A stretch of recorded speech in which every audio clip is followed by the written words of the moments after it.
Hello class 10। इस video में अब हम लोग देखेंगे कि इंडिकेटर्स क्या होता है ना।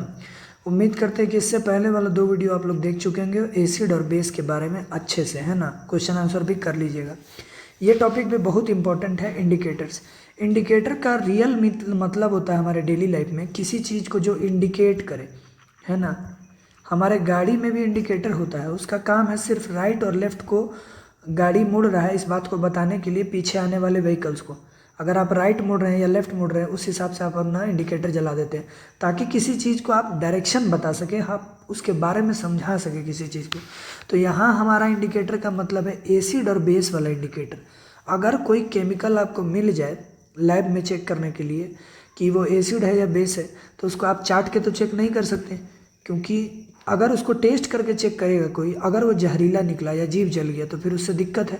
तो इसीलिए हम लोग उसको चेक करने के लिए कुछ इंडिकेटर का इस्तेमाल करते हैं। ये इंडिकेटर क्या करता है, अपने में चेंज ला के, अपने में कोई चेंज ला लेगा और अपने में चेंज ला के बता देगा कि हाँ ये एसिड है इसलिए हम ऐसा चेंज हुए हैं, बेस रहता तो वैसा चेंज हो जाते हैं। ठीक है, तो यहाँ पे इंडिकेटर का क्लासिफिकेशन आप लोग देख सकते हैं कि कुछ इंडिकेटर ऐसे होते हैं जो कलर चेंज के आधार पर अपने आप में कलर चेंज ला के आपको समझाएंगे कि ये एसिड है कि बेस है। और कुछ ऐसा होता है जो ऑर्डर चेंज ला के, मतलब स्मेल में चेंज ला के आपको बताएंगे कि हाँ ये एसिड है या बेस है। ठीक है, तो कलर चेंज के आधार पर फिर 2 वैरायटी बना हुआ है, एक है नेचुरल इंडिकेटर और है सिंथेटिक इंडिकेटर। ठीक है, लेकिन ऑर्डर चेंज वाले में 3 ही है और कोई कैटेगरी नहीं है। पहले हम लोग ऑर्डर चेंज वाला समझ लेते हैं ना। ये तीनों का तीनों ऐसा इंडिकेटर है जब ओनियन, प्याज, क्लोव ऑयल, ये क्लोव ऑयल क्या होता है, लौंग का ऑयल। लौंग आपने देखा होगा एक मसाला होता है एक कैटेगरी का, है ना। वो लौंग का जो तेल होता है या फिर कच्चा लौंग ही बोलिए, ये हो गया। और एक वनीला, वनीला एक प्लांट है जिसके पौधों का, जिसके पत्तों का हम लोग इस्तेमाल करते हैं आइसक्रीम वगैरह का फ्लेवर बनाने में, है ना। तो वनीला का आइसक्रीम आता है तो इसमें बस फ्लेवर डाला जाता है वनीला प्लांट्स। ठीक है, तो ये 3 हो गया, ओनियन, क्लोव और वनीला। ये तीनों ऐसा इंडिकेटर है जो अपने में स्मेल में चेंज ला के आपको बताएगा कि हाँ ये इंडिकेटर एसिडिक है या बेसिक है। एज फॉर एग्जांपल, अगर हमने एसिड को डाल दिया है ओनियन में, मतलब अगर कोई खट्टा सामान हम लोग प्याज में डाल देंगे तो उसमें कोई चेंज आ जाएगा। वो कैसा चेंज आ जाएगा अभी आपको पता चल जाएगा धीरे धीरे, है ना। तो ये तीनों में ऐसा चेंज है कि अगर आप एसिड में डालिएगा तो कोई चेंज नज़र नहीं आएगा, नो चेंज। ठीक है, नो चेंज। लेकिन यही चीज़ अगर आप बेस में डाल देते हैं, बेस में डाल देते हैं किसी भी तीनों को, तो उससे होगा क्या, आपका जो स्मेल है, ओनियन का जो भी स्मेल होता है, जैसा भी महकता है, किसी को अच्छा लगता होगा, किसी को ख़राब लगता होगा। लौंग का जो भी महक है अपना, जो लोग लौंग महका होगा वो लोग जानता होगा। और वनीला जो ऐसा आइसक्रीम होता है महकता है, ये तीनों में जो भी अपना उसका खासियत है महकने वाला, वो सारा महक गायब हो जाएगा, डिसअपियर हो जाएगा, है ना, डिक्रीज हो जाएगा, डिसअपियर। तो आप समझ जाइएगा कि हाँ ये क्या है, बेस। तो ये कंक्लूज़न निकला हम लोग का कि अगर हम ये तीनों इंडिकेटर में से कोई भी इंडिकेटर बेस में डालेंगे तो उसका स्मेल बदल जाएगा या ख़त्म हो जाएगा, और अगर एसिड में डालेंगे तो कोई चेंज नहीं आएगा। तो अब आप समझ सकते हैं कि कोई भी चीज़, कोई भी केमिकल में अगर हम लोग ये तीनों इंडिकेटर डालें और इसका स्मेल चेंज हो गया तो हाँ ये बेस, नहीं चेंज हुआ तो वो एसिड। क्लियर है। इसी ऑर्डर चेंज वाले इंडिकेटर का नाम रखा गया है ओल्फैक्टरी इंडिकेटर। ओल्फैक्टरी इंडिकेटर मतलब ऐसा इंडिकेटर जो अपने में स्मेल में चेंज लाके आपको इंडिकेट करे कि हाँ ये एसिड है या बेस। अब हम लोग बढ़ते हैं कलर चेंज वाले पे कि कलर में चेंज लाके कैसा कैसा इंडिकेटर हो सकता है। तो पहला है नेचुरल और फिर है सिंथेटिक। नेचुरल हमारे नेचर में, है ना, आपको डायरेक्टली मिल जाता है और उस डायरेक्टली से आप इस्तेमाल करके बता सकते हैं। इसमें सबसे पहला लिटमस। लिटमस पेपर का सबसे ज़्यादा यूज़ है, आप जूनियर सेशन में ही सुनते आ रहे होंगे। लिटमस पेपर एक लीचेन नाम के प्लांट से बनाया हुआ एक पेपर होता है, केमिकल होता है। वो पेपर हमारे लैब में 2 कलर में आता है, एक होता है रेड कलर में और एक, अब रेड वाले को जब आप बेस में डालेंगे तो वो ब्लू हो जाता है, और ब्लू वाले को जब आप एसिड में डालेंगे तो ये रेड हो जाता है। ठीक है, इस चीज़ का कन्फ्यूज़न को दूर करने के लिए हम एक ट्रिक बताते हैं आपको। याद रखिएगा, एसिड में रेड होता है हमेशा और बेस में ब्लू होता है हमेशा। इस चीज़ को आप याद कैसे रखेंगे, ध्यान से देखिएगा। ये देखिए एसिड का डी और रेड का डी, डी और डी मैच करना चाहिए, और बेस का ई और ब्लू का ई दोनों मैच करना चाहिए। कहने का मतलब कि अगर आपने एसिड में रेड कलर का ही डाल दिया लिटमस, तो उसमें फिर कोई चेंजिंग नहीं आने वाला, रेड का रेड ही रहेगा क्योंकि डी और डी मैच कर चुका है। हाँ, अगर ब्लू वाला लिटमस को हमने एसिड में डाला तो ई और डी डिफरेंट है, इसीलिए ए ई बदल जाएगा डी, तो ब्लू चेंज हो जाएगा रेड में, याद रहेगा। फिर उसी तरह बेस में अगर हमने रेड लिटमस डाला है तो डी और डी मैच नहीं किया, तो फिर ये बदल के क्या बन जाएगा, ब्लू कलर का। और अगर बेस में ब्लू कलर का ही लिटमस डाल देंगे तो फिर मैच कर जाएगा, तो रुक जाएगा। मतलब एनी हाउ मैच करना चाहिए लास्ट वाला अक्षर, ठीक है। ये ट्रिक हो गया याद करने के लिए। नेक्स्ट है हमारा रेड कैबेज। रेड कैबेज एक लाल पत्ता गोभी सब्जी होता है जिससे हम लोग एसिड और बेस का पता लगाते हैं। अगला है चाइना रोज़। चाइना रोज़ आप अड़हुल का फूल आप देखे होंगे या सुने होंगे, तो एक फ्लावर आता है, इसका बायोलॉजिकल नेम हिबिस्कस प्लांट होता है, ठीक है। ये चाइना रोज़ का इस्तेमाल करके भी आप पता लगा सकते हैं कि वो एसिड होगा या बेस होगा। टर्मरिक, टर्मरिक मतलब आप हल्दी समझिए, है ना। तो हल्दी आप सुने होंगे कि हल्दी को जैसे ही चूना में मिक्स करते हैं वो लाल हो जाता है ना। कभी गांव वगैरह में पुराने घरेलू उपाय में जब किसी का चोट वगैरह लगता है तो हम लोग हल्दी चूना का लेप देके पेस्ट लगा देते हैं तो भी ठीक हो जाता है, ठीक है। तो इसके बारे में हम लोग यहाँ देखेंगे, लिस्ट में लिखा होगा कि कब कौन से मीडियम में कौन सा चेंज होने वाला है, ठीक है। अब है हमारे पास सिंथेटिक इंडिकेटर। सिंथेटिक मतलब होता है मैन मेड, खुद से लैब में बनाया हुआ। हमारे पास है पहला मिथाइल ऑरेंज। मिथाइल ऑरेंज एक तरह का लिक्विड मटेरियल होता है, केमिकल होता है जो ऑरेंज कलर का होता है, ठीक है। और जब एसिड में डालेंगे तो बदलेगा, बेस में डालेंगे तो फिर अलग बदलेगा। फिर आता है फेनोप्थिलीन सोल्यूशन, फिर होता है पीएच स्केल। फेनोप्थिलीन सोल्यूशन एक कलरलेस सोल्यूशन होता है पानी की तरह। अब उसको एसिड में डालेंगे तो अलग कलर देगा, बेस में डालेंगे तो अलग कलर देगा, उस हिसाब से ये एक अच्छा इंडिकेटर है। फिर आता है हमारे पास पीएच स्केल। सबसे अच्छा अगर कोई इतना पढ़ाया हुआ इंडिकेटर में है तो वो है हमारा पीएच स्केल। देखिएगा अभी धीरे धीरे पीएच स्केल पे बहुत सारा पढ़ाई हम लोग करने वाले हैं। पीएच एक स्केल है जिस पे रीडिंग बना हुआ है 0 से लेकर 14 तक, और इसमें जिसमें 7 वैल्यू होता है उसको बोला जाता है न्यूट्रल, ठीक है। और न्यूट्रल से जो 7 से ज़्यादा रहता है उसको बोलते हैं बेसिक, और जो 7 से कम होता है उसको बोलते हैं एसिडिक। याद रहेगा ये बात, है ना। अब हम लोग आते हैं इसका लिस्ट पे, सब ध्यान दें। पहला है litmus paper. Litmus paper neutral में जैसा होता है वैसा ही होता है, नो चेंज। एसिड में रेड होगा, बेस में ब्लू होगा, याद रहेगा ये बात। Methyl orange. मिथाइल ऑरेंज का न्यूट्रल कलर होता है ऑरेंज, क्योंकि इसका नाम ही है मिथाइल ऑरेंज। जब आप एसिड में डालिएगा तो वो धीरे धीरे अपना कलर चेंज करके बदल जाएगा रेड में, और जब उसको ऑरेंज वाले को बेस में डालिएगा कोई बेसिक मटेरियल में तो वो बदल जाएगा येलो फॉर्म में, ठीक है। अगला आता है फेनोप्थिलीन। फेनोप्थिलीन एक पानी के जैसा ही दिखने वाला लिक्विड होता है, उसीलिए उसका कलर होता है कलरलेस। कलरलेस मतलब वाटर कलर का, ठीक है, न्यूट्रल में। लेकिन यही चीज़ को अगर आप एसिड में डालते हैं तो जैसा है वैसा ही रहेगा, कोई चेंज नहीं आएगा। लेकिन अगर आपने बेस में डाला तो वो कलरलेस से अचानक से पिंक में बदलना स्टार्ट हो जाएगा, ठीक है। फिर आता है हमारा पीएच स्केल। पीएच स्केल जो न्यूट्रल स्केल पे होता है उसका एग्जैक्ट वैल्यू देता है 7। फिर होता है लेस देन 7, अगर एसिडिक है तो 7 से कम, 6, 6.5, 4, 5 कुछ भी हो सकता है। अगर बेस हुआ तो 7 से ज़्यादा, 8, 10, 12, लास्ट हो सकता है 14। 14 मतलब सबसे ज़्यादा बेसिक, 8 मतलब बेसिक है मगर 14 से कम बेसिक है, ठीक है। अब हमारा कुछ कुछ है ये रेड कैबेज वगैरह, इस सबको भी थोड़ा बहुत याद रख लेना है ना, लेकिन इतना ज़रूरी नहीं है। ये जो स्टार्टिंग का 4 है ये सबसे ज़्यादा इंपॉर्टेंट है। बोर्ड में अगर आएगा तो यही 4 होगा। ये बड़ा कम पूछा जाता है, आने का चांस कम होता है, लेकिन फिर भी आप नॉलेज के लिए ज़रूर याद रखिए। हमारा है रेड कैबेज। रेड कैबेज मतलब वही लाल पत्ता गोभी। न्यूट्रल में जैसा कलर होता है वैसा ही होता है ना, नो चेंज। और एसिड में नो चेंज। एसिड में हमारा हो जाता है पिंक, बेस में हो जाता है ब्लूइश ग्रीन, मतलब ग्रीन जैसा कलर उसका बदलने लगता है। China rose. चाइना रोज़ मतलब वो हिबिस्कस प्लांट, इसमें नो चेंज होगा, कोई चेंज नहीं। यही जब हमारा एसिड में जाएगा तो पिंक हो जाएगा और बेस में हो जाएगा ग्रीन, मतलब सेम रेड कैबेज की तरह। अगला है ओनियन। ओनियन, क्लोव और वनीला, ये तीनों हमारा कैसा है, तो हमारा ये है ऑल्फैक्टरी इंडिकेटर। ये तीनों क्या है, ऑल्फैक्टरी इंडिकेटर, मतलब ये सब स्मेल में लाएगा, स्मेल में चेंज लाएगा, कलर में चेंज नहीं लाने वाला है। तो जैसा इसका कैरेक्टरिस्टिक स्मेल होता है ओनियन का, सब लोग प्याज सुंघाई होगा कभी ना कभी, क्लोव लौंग का भी स्मेल लिया होगा, और वनीला का नहीं लिए होंगे तो आप उसका आइसक्रीम को स्मेल कर लीजिएगा तो आपको अंदाज हो जाएगा, ठीक है।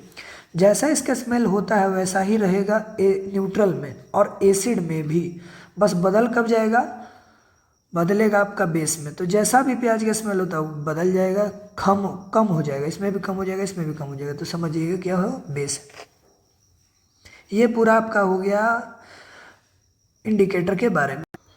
अब हम लोग देखते हैं पीएच का डेफिनेशन। पीएच एक तरह का इंडिकेटर है, लेकिन इस पीएच को 7, 8 ये नंबर पे क्यों रिप्रेजेंट किया जा रहा है, उसके पीछे एक बहुत बड़ा कारण है, ठीक है, कि कैसे भला कलर चेंज के साथ साथ ये वैल्यू भी दिखा दे रहा है। तो पीएच का एक फॉर्मूला बनाया गया है, pH is equal to -log H+ ion concentration.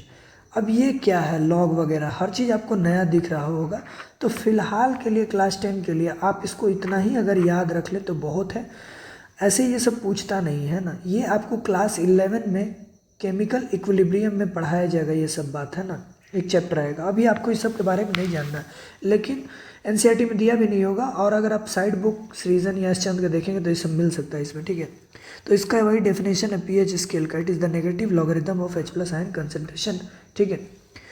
ये होता है इसका फॉर्मूला। तो आप इसको ना याद करें तो बेटर है, आपको सिर्फ बोर्ड पे फोकस करना चाहिए, ज़्यादा जानने की जरूरत नहीं है, ठीक है। It is scale having reading from 0 to 14, है ना। आपको इसका कलर याद रख ले तो ज़्यादा बेटर है ना। 0 से 14 तक होता है इसका रीडिंग। इसको हम लोग यूनिवर्सल इंडिकेटर के नाम से जानते हैं।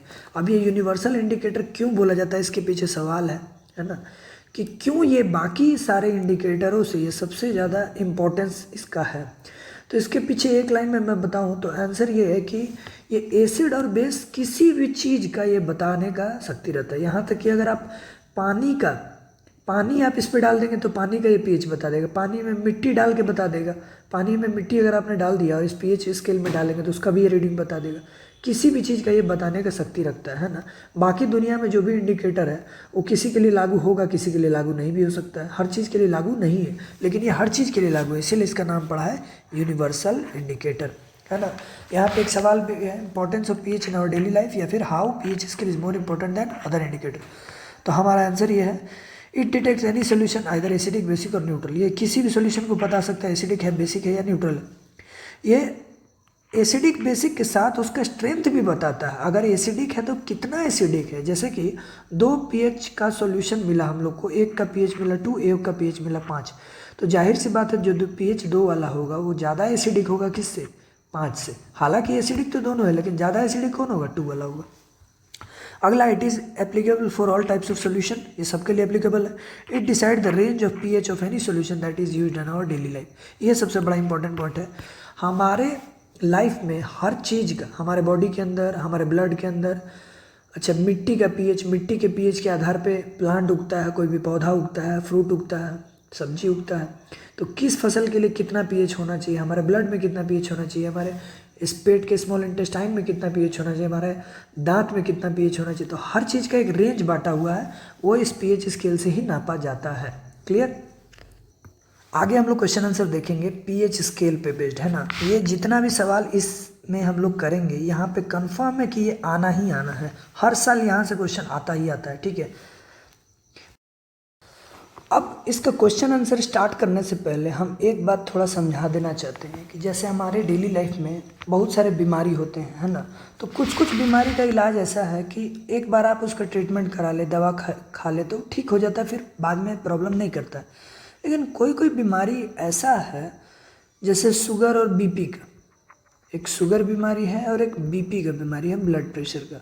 अगर एक बार किसी इंसान को हो गया ना तो आप उसको ज़िंदगी भर मेंटेन करना पड़ेगा, वो उसका कोई परफेक्ट इलाज नहीं है। अगर किसी को शुगर हो गया तो उसका ज़िंदगी भर दवा खाना पड़ता है ना, कभी भी इसका परफेक्ट इलाज नहीं बन पाया। बीपी का भी उसी तरह, है ना। तो आपको एक बार हो गया तो आपको हमेशा मेंटेन करके चलना पड़ेगा लाइफ को। बीपी हो जाता है तो नमक ज़्यादा खाइए, कम खाइए। शुगर हो गया तो आप ये नहीं खा सकते, वो नहीं खा सकते, चावल नहीं खा सकते, दूध नहीं पी सकते, चीनी का आइटम कोई नहीं खा सकते, तो तरह तरह का चीज़ हो जाता है, ठीक है। अब बात रहा ये कि शुगर होता क्यों है, बीपी होता क्यों है, तो ये सब बीमारी का आप एक उदाहरण समझिए फिलहाल, कि इसका एक स्केल बना हुआ है, एक रेंज बना हुआ है कि मिनिमम और मैक्सिमम, है ना। शुगर भी मिनिमम और मैक्सिमम का एक रेंज बना हुआ है हमारे ह्यूमन बॉडी में कि अगर किसी का मिनिमम इतना शुगर होना चाहिए, ज़्यादा से ज़्यादा इतना होना चाहिए। इस रेंज को आप जब तक मेंटेन किए हैं तब तक आप हेल्दी हैं, ठीक है। अगर किसी का शुगर कम हुआ उसको भी प्रॉब्लम, अगर किसी का शुगर ज़्यादा हुआ उसको भी प्रॉब्लम, ठीक उसी तरह बीपी है। अगर किसी को बीपी कम है उसको भी दिक्कत, उसको भी डॉक्टर के पास जाना पड़ता है, इलाज कराना पड़ता है, दवा लेना पड़ता है। किसी को बीपी ज़्यादा होगा तो आप सुने होंगे कि उसके नाक में से ब्लड आ जाता है, उसको गुस्सा बहुत ज़्यादा आता है ना। तो दोनों ये खराब है, बीपी ज़्यादा होना भी, शुगर ज़्यादा होना भी, कम होना भी। तो एक मेंटेन करके हमेशा चलना पड़ता है। ठीक उसी तरह ये हमारा पीएच भी है, हमारे बॉडी का, हमारे ब्लड का, हमारे है ना खून का या लिक्विड का, जितना भी हमारे शरीर में बह रहा है, सब चीज़ का एक प्रॉपर पीएच होता है।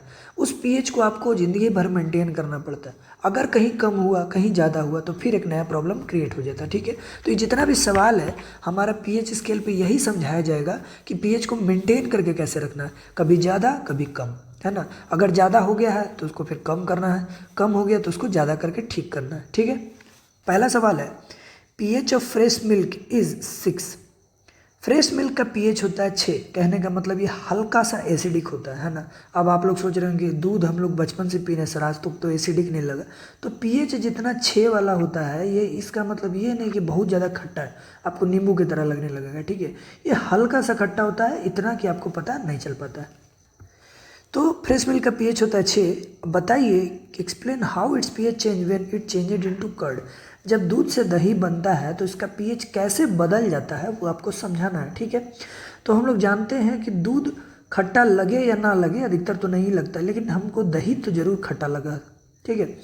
तो कैसे ये चेंज हो गया, तो सवाल आंसर ये है कि जब भी milk change into curd, when milk changes into curd the amount of lactic acid increases due to the reproduction of lactobacillus bacteria in it. कहने का मतलब हमारे दूध में एक बैक्टीरिया पाया जाता है, छोटा मोटा लैक्टोबैसिलस बैक्टीरिया नाम का, है ना। थोड़ा थोड़ा दूध में ही काफ़ी मात्रा में ये बैक्टीरिया पाया जाता है, ठीक है। इस बैक्टीरिया को आप पहले भी सुने होंगे या बायो में पढ़े होंगे कि बैक्टीरिया को जिंदा रहने के लिए हल्का सा गर्मी का सीज़न चाहिए, गर्मी का माहौल रहेगा हल्का सा, तो ये बहुत अच्छा से जीता है, ये लोग हेल्दी लाइफ स्टाइल जीता है और अपना रिप्रोडक्शन बड़ा जल्दी करता है। होता क्या है कि ह्यूमन बींग में 9 मंथ लगते हैं तो एक बेबी का जन्म होता है ना। मच्छर में, कीड़ा मकोड़ा में सबका टाइमिंग अलग अलग होता है ना। और हाथी में बहुत साल का होता है गैप। उसी तरह कीड़ा मकोड़ा में हर घंटे मिनट पे रिप्रोड्यूस होके वो लोग नए बच्चे को जन्म देते हैं। वो भी एक नहीं, बहुत सारे, एक टाइम पे बहुत सारे बच्चे को वो लोग रिप्रोड्यूस करते हैं, ठीक है। तो उस आधार पे देखा जाए तो जैसे ही हम लोग दूध में थोड़ा सा दही का मात्रा मिलाते हैं, पहले ये दूध रहता है उसमें हम लोग हल्का सा दही का मात्रा मिलाते हैं, उसको हम लोग बोलते हैं अपने स्टाइल में जोरन, है ना।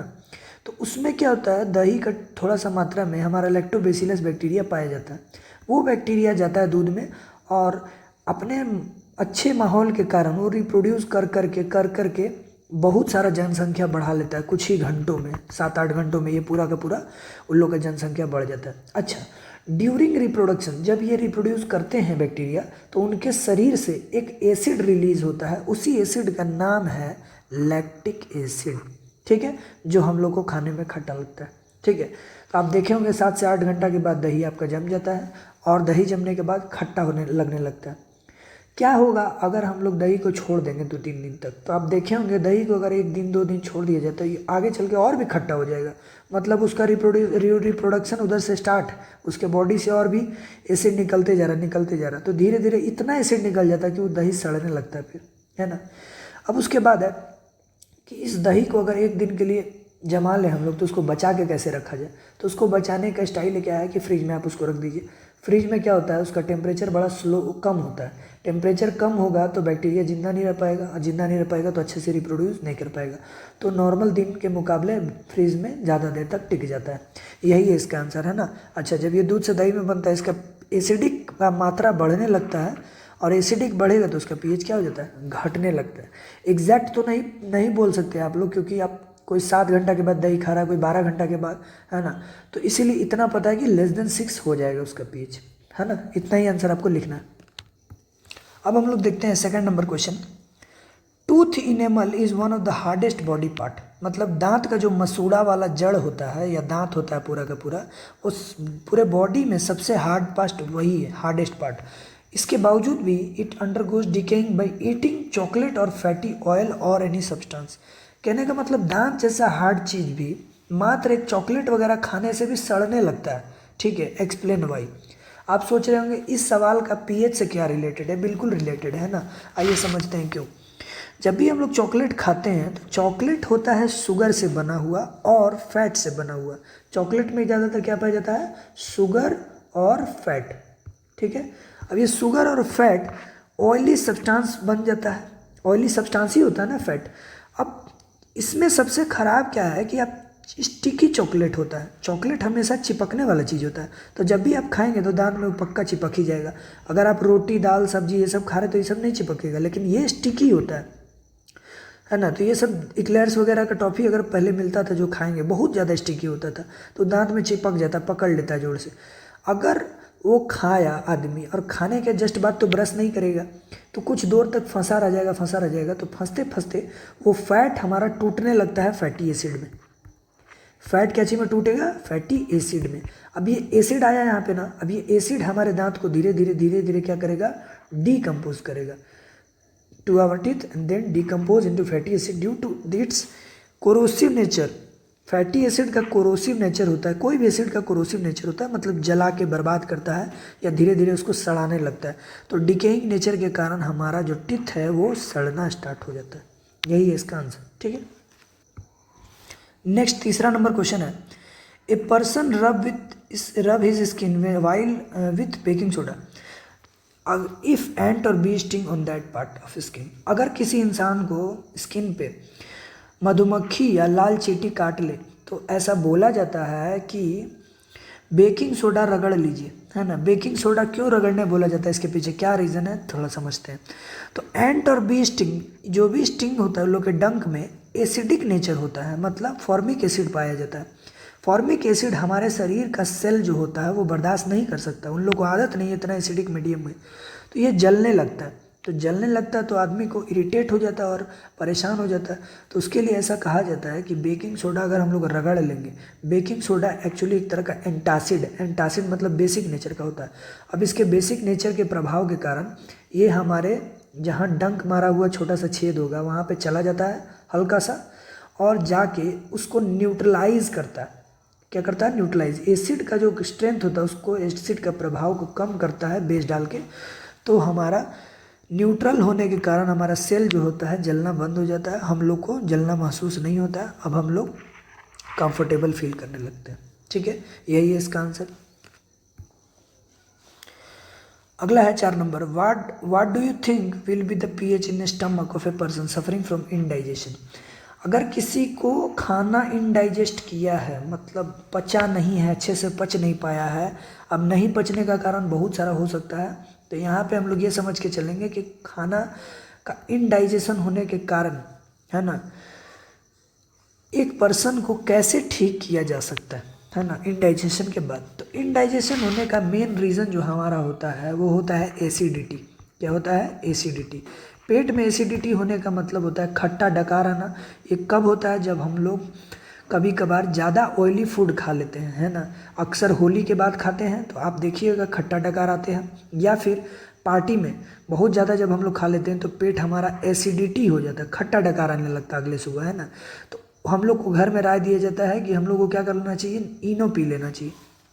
तो उसी तरह हम लोग क्या करेंगे इसमें, during indigestion the pH of the stomach get decreases. PH क्या हो जाता है, डिक्रीज होने लगता है, क्योंकि एसिडिटी हो जाता है, पेट में एसिड का मात्रा ज़्यादा हो जाता है।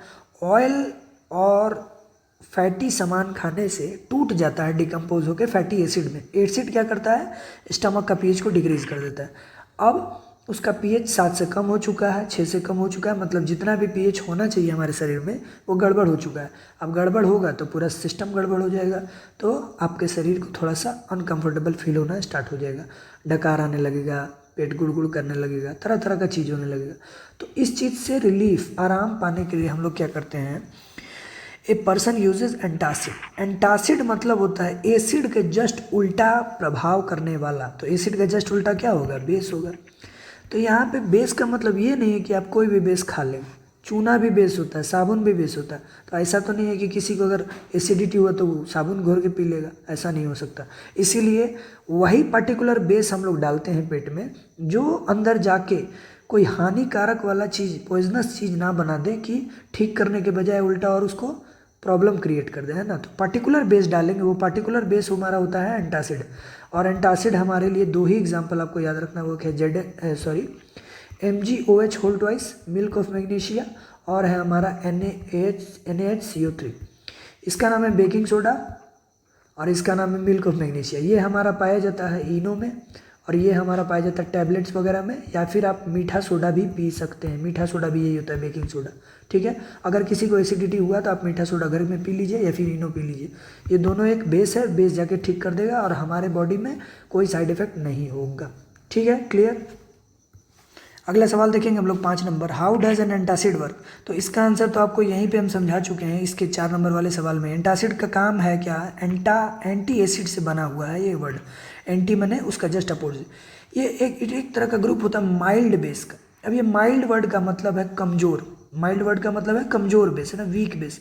क्यों वीक बेस, अगर बहुत ज़्यादा स्ट्रॉन्ग बेस आप ले लीजिएगा तो आपका पेट में हल्का सा एसिडिटी हुआ था तो आपको पेट दुखने लगा। आपको हल्का बेस ना डालना है तब जाके ये न्यूट्रलाइज हो। अगर क्या होगा कि आप स्ट्रॉन्ग बेस डाल दिए तो जो प्रॉब्लम आपका एसिडिटी के कारण हो रहा था, आपको तकलीफ हो रहा था, अब वो बहुत ज़्यादा आपने बेस खा लिया तो पता चला पीएच फिर से गड़बड़ हो गया, उल्टा डायरेक्शन में, है ना। एसिडिटी के कारण अब जो प्रॉब्लम हो रहा था, हो सकता है उसको ठीक करने के बदले आप बेसिसिटी से प्रॉब्लम होने लगा तो फिर पीएच आपका पेट का गड़बड़ होगा, आपको फिर कोई नया दिक्कत हो जाएगा, है ना। तो ये ज़्यादा पावर का अगर आप ले लेते हैं दवा या फिर ज़्यादा पावर का बेसिक चीज़ यूज़ कर लेते हैं, ये ऐसा हो जाता है, ठीक है। तो माइल्ड बेस लेने का रीज़न यही है कि जिसके कारण आपका साइड इफेक्ट ना हो बॉडी में, ना, which has no toxic effect on the body, यहाँ लिखा हुआ है, कोई जहरीला प्रभाव ना पड़े, कोई साइड इफेक्ट ना हो। Being basic in nature it react with excess acid in the stomach, जो ज़्यादा एसिडिक है उसी को ये न्यूट्रलाइज करके आपको कंफर्टेबल महसूस करवा देता है। उसी का नाम क्या है, एंटासिड। एंटासिड हमारे लिए अगला सवाल में देखते हैं, नेम एनी 2 कॉमन एंटासिड। इसका सवाल हम दे दिए जवाब, है ना, मिल्क ऑफ मैग्नीशिया और बेकिंग सोडा, यही 2 एग्जाम्पल हैं आपका एंटासिड के लिए। अब हम लोग क्वेश्चन नंबर 7 देखते हैं। हमारे लिए तो पीएच इतना इंपॉर्टेंट रखा ही है, क्या ये अदर एनिमल्स एक्वेटिक एनिमल्स, पानी के अंदर रहने वाले एनिमल्स को क्या ये उतना ही प्रभावित करता है? तो जी हाँ, बिल्कुल। एक 7 नंबर क्वेश्चन देखते हैं, explain how pH in the lake water. तालाब या झील के पानी में जितने भी एक्वेटिक लाइफ है, मछली हो गई, मगरमच्छ हो गया, मेंढक हो गया, जितने भी एनिमल्स हैं, क्या होगा उसको, है ना, lesser danger to the life of aquatic animal in the lake. PH से कैसे उनके लाइवलीहुड, उसके जीवन को कैसे प्रभावित कर सकता है, कैसे उन लोग का जीवन डेंजर हो सकता है, मतलब खतरनाक तरीके से उन लोग का बर्बाद हो सकता है जीवन, है ना, एक्सटेंशन हो सकता है, ऐसा हो सकता है कि सारा प्रजाति मरने लगे, कोई लोग में बीमारी क्रिएट हो जाए, ठीक है। तो मछली लोग को बीमारी होगा तो बड़ा दिक्कत है, वो लोग डायरेक्ट मरने लगे, क्योंकि मछली लोग का डॉक्टर भी नहीं होता, बात समझ रहे ना। तो वही बात है कि एक्वेटिक लाइफ में कैसे पीएच प्रभावित करता है। तो हमारा आंसर है कि एक्वेटिक एनिमल्स जितने भी होते हैं उसका वेरी नैरो, मतलब बहुत छोटा पीएच रेंज होता है। अब छोटा पीएच रेंज और बड़ा पीएच रेंज से क्या फ़र्क पड़ता है, थोड़ा समझिएगा। अगर किसी का पीएच 4 से 4.5 है तो उसमें डेंजर ये है कि 4 से थोड़ा सा भी कम हुआ तो भी दिक्कत, 4 से थोड़ा सा ज़्यादा हो गया तो भी प्रॉब्लम। तो उसको थोड़ा सा संभल के चलना पड़ेगा पूरी ज़िंदगी में। अच्छा से बाद में गुपचुप नहीं खा सकता, गुपचुप खाएगा तो उसका एसिडिटी के कारण उसको दिक्कत होने लगेगा, हल्का हल्का के कारण। लेकिन हम लोग को क्या इतना दिक्कत होता है? नहीं, हम लोग कितना सारा गुपचुप खा लेते हैं, कितना सारा ऑयली चीज़ खा लेते हैं, और कभी कभी बिना दवा लिए भी ठीक हो जाते हैं, क्योंकि हम लोग का जो रेंज होता है वो बहुत बड़ा रेंज होता है। इमेजिन कर लीजिए कि 4 से 6 होगा, तो ये इसमें 1.5 का गैप है, 4.5 हो गया, 5 हो गया, 5.5 हो गया, 5.8 हो गया, सब हमारा बॉडी झेल लेगा। लेकिन अगर किसी का 4 से 4.5 ही है तो उसका तो बड़ा कम रेंज है। जहाँ 4.5 से पार हुआ, मतलब 5 रुपये से ज़्यादा 10 रुपये का गुपचुप कोई खाया तो उसको थोड़ा सा दिक्कत होना स्टार्ट हो जाएगा, तो उसके लिए बड़ा दिक्कत का बात है। तो ठीक उसी तरह एक्वेटिक एनिमल्स का भी पीएच बड़ा छोटा होता है। उन लोग में हल्का सा भी प्रॉब्लम हुआ तो वो लोग क्या हो जाएगा, मरना स्टार्ट हो जाएगा। क्यों? क्योंकि उन लोग को अब दूसरा दवा वगैरह तो नहीं ले सकता, ना ऑपरेशन करा सकता है, उन लोगों के पास डॉक्टर वाला फैसिलिटी नहीं है ना। इन डेंजर लाइफ, तो हम लोग एक्वेटिक एनिमल्स को बचाने के लिए भी कुछ करते हैं। अब कैसे करते हैं हम लोग, क्योंकि अगर कोई फिशिंग का बिजनेस कर रहा है उसको ये अगर पीएच वाला प्रॉब्लम के कारण अगर मछली मर गई तो उसको तो बड़ा बिजनेस का नुकसान हो जाता है ना। तो उन लोग को आइडिया हो जाता है कि कब किसी कारण से मछली मर रही है या फिर कब उन लोग को एसिडिटी से बचाना है। तो हम लोग करते क्या है, कैल्शियम कार्बोनेट या कैल्शियम कार्बोनेट होगा CaCO3 या फिर बेकिंग सोडा, ये भी एक बेस है, ये भी एक बेसिक है। तो ये बेस दोनों हम लोग ऐड कर देते हैं पानी में, लेक वाटर में। तो उससे क्या होता है, जो भी एक्सेस एसिड हुआ है, अब पानी में एसिड भैया कहाँ से आ गया, तो ये आता है एसिड रेन से। क्योंकि आप झील को ढक नहीं सकते हैं जब एसिड रेन हो रहा हो, तो पानी एसिड वाला आएगा ही आएगा, ठीक है। तो एसिड रेन में ज़्यादा एसिडिटी होने के कारण पीएच घट जाता है, और पीएच घटने के कारण हमारा जितना भी एक्वेटिक लाइफ है मरना स्टार्ट हो जाता है। तो हम लोग अगर ये बेसिक सब्सटेंस मिला देंगे तो उसका जो भी एसिडिक कैरेक्टर ज़्यादा हो गया वो उसको न्यूट्रलाइज कर देगा और पानी का पीएच मेंटेन हो जाएगा। पीएच मेंटेन हो जाएगा तो किसी को कोई बीमारी नहीं होगा, सब बच जाएगा, मेंढक मछली, व्हेल मछली सब बच जाएगा, ठीक है। एक रिएक्शन पे सवाल है ना, ये हालांकि पीएच पे बेस्ड नहीं है लेकिन एक क्वेश्चन है एसिड बेस का। How will you identify the gas evolve when baking soda is added to concentrated sulphuric acid. अगर बेकिंग सोडा डाला जाए कंसनट्रेटेड सल्फ्यूरिक एसिड में तो आप कैसे पता करेंगे कि कोई गैस वहाँ से निकला है ना। और रिएक्शन लिखिए। तो हम लोग पहले ही एसिड का रिएक्शन में देख चुके थे केमिकल प्रॉपर्टी में। जब भी एसिड रिएक्ट करता है मेटल कार्बोनेट के साथ तो वो बनाता है salt plus water plus CO2, है ना। तो जैसे ही बना ये रिएक्ट करेगा तो ये बना देगा सॉल्ट, सॉल्ट नीचे बैठ जाएगा, पानी उसी में मिक्स रहेगा। लेकिन CO2 एक गैस होता है और गैस हमेशा ऊपर धुआं में उड़ जाएगा, ठीक है। अब ये CO2 गैस का खास बात ये होता है कि जब भी ये कार्बन डाइऑक्साइड गैस निकलता है कहीं से तो होता क्या है, अगर आप इसको चेक करना चाहते हैं तो आप इसको गैस को लाइम वाटर से पास करा दीजिए। लाइम वाटर क्या होता है, CaOH होल ट्वाइस होता है, चूना पानी का सॉल्यूशन होता है। जैसे ही आप इसको रिएक्ट करा दीजिएगा, पास करा दीजिएगा, तो ये रिएक्शन के बाद इससे रिएक्ट होकर CaCO3 बनाता है, कैल्शियम कार्बोनेट, जो कि मिल्की नेचर का होता है ना। तो आपका CO2 जो है लाइम वाटर से पास कराते वक्त मिल्की बन जाएगा। तो आप कंफर्म हो जाइएगा कि हाँ ये CO2 गैस ही है, ठीक है। समझ में आ गया। ये रिएक्शन हम लोग को लिख देना है, आंसर लिख देना है। अगला है क्वेश्चन नंबर 9, है ना। Under what soil condition do you think a farmer would treat the soil of his field with quick lime और कैल्शियम ऑक्साइड। क्विक लाइम बोलिए, कैल्शियम ऑक्साइड एक ही चीज़ है, या फिर स्लेक्ट लाइम, या फिर कैल्शियम कार्बोनेट, या फिर चौक। कहने का मतलब ये है कि किस सिचुएशन में एक किसान जो है चूना या फिर चूना का पानी का सोल्यूशन लाइम वाटर या फिर चौक पाउडर मतलब कैल्शियम कार्बोनेट, ये कब वो अपने फील्ड में छींटता है या फेंकता है या फिर उसमें डालता है ना। आपको क्या लगता है कि किसान क्यों ऐसा करते होंगे, है ना, सोच के बताइए थोड़ा। तो हाँ, इसका आंसर ये है कि एसिड रेन जब होता है फील्ड में, तो एसिड रेन फील्ड में होने के कारण हमारा स्टार्टिंग का रेन एसिड में ही होगा, एसिडिक रेन। तो ये जो सॉइल का पीएच जितना होना चाहिए उसको ये डैमेज करके बदल देता है, तो इसका पीएच लेस हो जाता है सॉइल का। अब क्या है, जिस तरह हमारे इंसान और मछली के लिए पीएच का इंपॉर्टेंस है, रेंज है एक प्रॉपर, उसी तरह मिट्टी में भी एक पीएच का रेंज होता है। इमेजिन कर लीजिए कि टमाटर को पीएच, इमेजिन कर लेते हैं, सच है कि झूठ है तो देखना पड़ेगा, 4 से 5 के बीच में इसका पीएच होना चाहिए टमाटर को उगने के लिए मिट्टी का। अब वहाँ क्या हो गया, बिना मौसम के बारिश हो गया किसी कारण से, ठीक है। अब बिना मौसम के बारिश हो गया तो 4 से 5 का जो पीएच है वो गड़बड़ होकर 3.5 हो गया। अब होगा क्या कि पूरा का पूरा फसल जो है उसके लिए बिगड़ जाएगा, क्योंकि सॉइल का पीएच बिगड़ चुका है। जो 4 से 5 के बीच में जितना अच्छा उत्पादन प्रोडक्शन होना चाहिए था उतना अब नहीं होगा, उससे अब कम हो जाएगा। अब प्रोडक्शन कम हो जाएगा तो क्या होगा, प्रोडक्शन कम होने के कारण आपको अब पता चलेगा कि अचानक से टमाटर का दाम बढ़ गया, है ना। तो टमाटर वगैरह या कोई भी प्रोडक्ट, कोई भी क्रॉप फसल का दाम अचानक से बढ़ जाता है तो कुछ कारण इसका नेचुरल क्लाइमेटिक कंडीशन होता है ना, कि अचानक से कभी बारिश हो गया, कभी बारिश ज़्यादा हो गया, कभी बारिश ही नहीं हुआ। तो ये सब ऐसा ऐसा फैक्टर है, नेचुरल फैक्टर, जिसके कारण से फसल ख़राब हो जाता है। अब फसल ख़राब हो जाता है तो किसान बेचारा लोग बहुत नुकसान होता है, और वही प्रोडक्ट जो है बहुत ज़्यादा महंगा बिकने लगता है। कभी सुनेंगे प्याज महंगा होगा, कभी अचानक से टमाटर महंगा हो गया। तो यही सब कुछ कुछ फैक्टर है ना। अब अनपढ़ लोग क्या करते हैं, इसी को राजनीतिक मुद्दा बना देते हैं कभी कभार, है ना, हमेशा तो नहीं लेकिन कभी कभार ये नेचुरल फैक्टर होता है। तो क्या कहेंगे लोग कि मोदी सरकार ही खराब है, टमाटर महंगा बेच रहा है ना इतना, तब इसमें भैया मोदी सरकार अब क्या करे, है ना। बारिश ज़्यादा हुआ, पीएच बिगड़ गया तो सॉइल का जो फर्टिलिटी होता है, उपजाऊपन, वो बिगड़ जाएगा तो आपका फसल जितना होना चाहिए उतना नहीं होगा। अब उस कारण से आपका पूरा जहाँ 100 किलो उगना चाहिए था एक खेत से, तो वहाँ उगेगा मान लीजिए 70 किलो, तो थोड़ा सा नुकसान हुआ कि नहीं हुआ, ठीक है। तो वही यहाँ आंसर लिखा हुआ है ना, if the soil is acidic it affects the growth of cultivation. अगर एसिडिक सॉइल हो गया तो उसका कल्टीवेशन, उसका जो प्रोडक्शन उसमें फर्क डाल देगा। In order to neutralise the acidic effect farmer would treat the soil with quicklime और स्लिगलाइम, है ना। तो एसिडिक स्ट्रेंथ को न्यूट्रलाइज करने के लिए किसान कोई भी ऐसा करता है, उसको छींट के उसको न्यूट्रलाइज करता है, ठीक है। तो अभी जितना भी मैंने 7 से 8 क्वेश्चन कराया उसको आप जरूर करें, पक्का 1 या 2 सवाल आता ही आता है, आपका 3 से 5 मार्क्स यहाँ पे कंफर्म हो जाएगा, ठीक है।